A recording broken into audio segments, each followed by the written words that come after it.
خیلی محلا میشه که میکنند یا خیلی محلا بسیار در پیش فرزندان میشنم که مثلا ما در کخنی اگه کار کار ساده باشم طرف دخترچه میگه که من مادر چقدر مثلا کار میکند برای آیندت یادگیر مثلا من اوقات پز میکنه این یادگیر همه وقت دستش وای کنده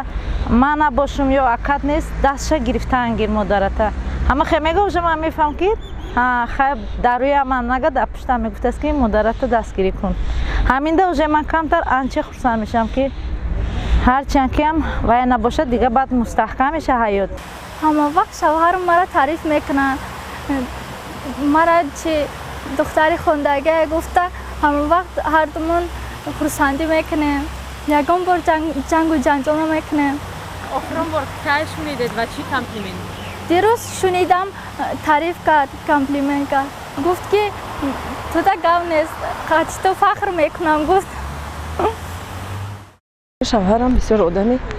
خیلی سرگپ نیست چیزی که هست من از چشمش میبینم از چشمش همین چیزی که هست من خیلی 27 سال شد که ما یک جای زندگی کرده استادیم برای همین از نگاهش همش معلوم اولا من بسیار زیخ میشدم برای چی تو یکان گفی خوشروی نمیزنی او خودی با مزه باشد میگفت که نمیتونم خیلی گفت زدم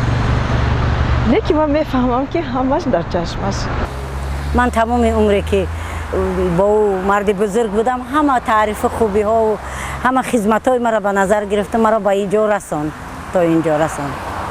مثلا وای دویم به ما تعریف میزد که میگفت که از همه غذاهای بهترین را در خاندان من صاحب خانه من تیار میکنند این برای من خیلی خوب بود مثلا از همه جهت وای از من راضی بود دایم میگفت که تو زیباترین زنی اگرچه من ممکن زیبا نبودم نیکی میگفت که زیباترین زنی هستی که برای من وجود داره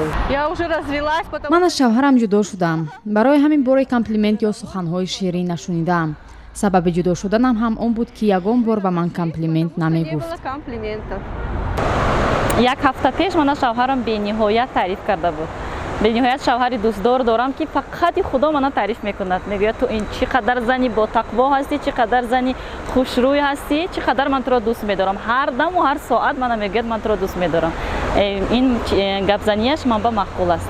این زن یک چیزی بهترین است که مقصد هر وقت هر دم هر ساعت میخواد کامپلیمنت شنود